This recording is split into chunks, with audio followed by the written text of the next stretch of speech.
Bismillahirrahmanirrahim. Firman-firman Tuhan yang menggetar jiwa dalam kitab paling mulia.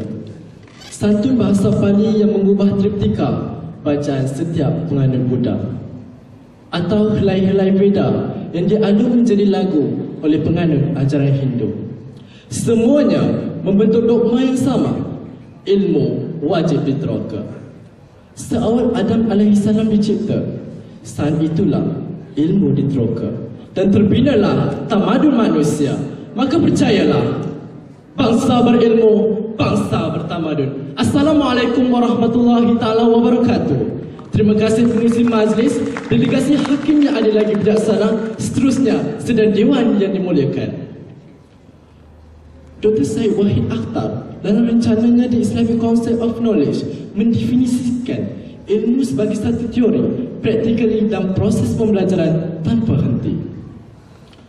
Tamadun atau civilization diambil dari perkataan bahasa Latin civil yang membawa maksud warga negara yang bersatu padu dalam kerangka politik, ekonomi, sosial dan organisasi agama dalam membina negara maju dari setiap penjuru.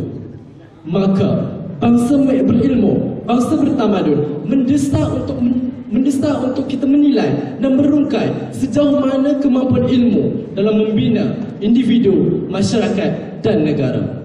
Ketiga-tiga entiti inilah yang akan menjadi kerangka pembawaan pidato saya hari ini. Hadirin sekalian, hari ini usia bumi sudah menjangkau 4.54 juta tahun. Dan seawal kewujudannya sehingga kini, seramai 106.5 bilion umat manusia telah menjadi penghuninya. Manusia pertama, Adam AS, dicipta bersama semangat ingin tahu. Sehinggalah manusia yang terakhir lahir pasti akan memiliki semangat itu. Kita sedar, ilmu manusia cuma setitis berbanding ilmu Tuhan selautan. Tetapi kerana percaya, apa yang lebih berat timbangannya di sisi Tuhan adalah tinta para ulama berbanding darah para syuhada, maka kita masih meneruskan penerokan ilmu. Kewujudan ilmu tidak pernah membeza-bezakan siapa penuntutnya, siapa penyebarnya. Dari golongan diraja, pemimpin atasan, sehinggalah golongan mahran atau hamba abdi, ilmu tersedia kepada sesiapa yang gigih mencari. Nilai sebenar ilmu terletak kepada bagaimana kita menilai dan memahami falsafahnya. Saudara dan saudari, anda pasti tidak percaya 40 kali Ibn Sina mengulang membaca kitab Metafisika karya Aristotle yang punya 14 buah buku dan 13 bahagian. Gaius Plinius Candus menghabiskan 2/3 dari umurnya semata-mata untuk menuntut ilmu. Dan Imam Asy-Syafi'i terpaksa menggunakan pelepah kurma, tetapi percaya mengarang 174 buah kitab sepanjang riwayatnya. Saya bukanlah manusia paling layak untuk mengajar anda apakah itu ilmu sebenarnya. Tetapi itulah gambaran gigihnya tokoh-tokoh terdahulu dalam menuntut ilmu. Tetapi hari ini berbeza. Kita begitu taksub dengan segulu ijazah, anugerah dekan. Kononnya itulah manusia berilmu dan berhikmah. Ramai yang mengaku tahu membaca, tetapi buta pada huruf. Mengaku tahu menulis, tetapi idea dan pandangannya muflis. Ramai yang mengaku tahu mengira, tetapi tidak mengenal angka. Bagi kita, ilmu dicari sekadar untuk diaplikasi, bukan diteroka kerana kecintaan kita terhadapnya. Hadirin dan hadirat sekalian, selepas kita memahami kepentingan ilmu dalam setiap individu, maka kita perlu lebih memahami kepentingan ilmu dalam setiap lapisan masyarakat. Kerana itulah sejarah Rom kuno bermula di sebuah desa kecil di Italia Tengah. Desa yang kecil ini tumbuh menjadi sebuah metropolis dan berjaya menakluk seluruh Italia.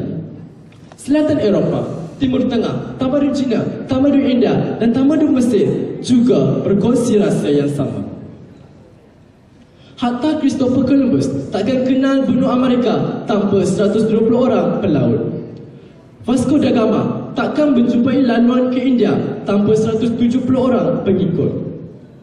Dan Laksmana Cheng Ho tidak akan menjadi penjelajah terkenal tanpa 27,000 orang pelaut yang tajam akalnya.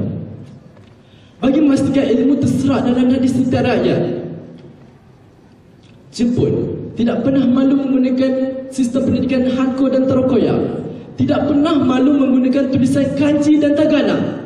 Maka bangsa Malaysia seharusnya percaya kita mampu membina sebuah tamadun dengan mengangkat bahasa Melayu sebagai bahasa ilmu. Kerana itu kerajaan berkobar-kobar bagi memastikan tiada keciciran dalam pendidikan. Lantas, kadar buta huruf dikurangkan sebanyak 7.4%. Bahkan saya, anda dan kita semua percaya tamadun takkan terbina andai ilmu tidak dikongsi dan dibangunkan dalam kalangan masyarakat. Saudara dan saudari, hari ini kita bimbang. Ramai yang menuduh bahasa kita bahasa kampung, bukan bahasa ilmu. Bahasa kelas kedua dan kita malu mentuturkannya. Maka yang kita tertawa, yang kita kafankan, yang kita kuburkan itu apa? Bahasa ibunda kita. Kerana buta pada makna ilmu, dari segi bahasa, cara berpakaian, cara bertindak, cara berfikir, kita agung, kita laungkan budaya luar. Kewujudan ilmu tidak pernah membeza-bezakan siapa penuntutnya. Maka bangunlah siapapun anda. Jikalau hari ini dengan ilmu kita mampu mengesat air mata anak Kosovo, mengesat air mata anak-anak Palestin, merawat alam yang semakin tenang, dunia yang dalam kegelapan. Maka saya tinggalkan anda untuk kita merenung seketika. Benar, membina sebuah ketamadunan tidak sesingkat awan menjadi hujan, pasir menjadi debu, api menjadi abu.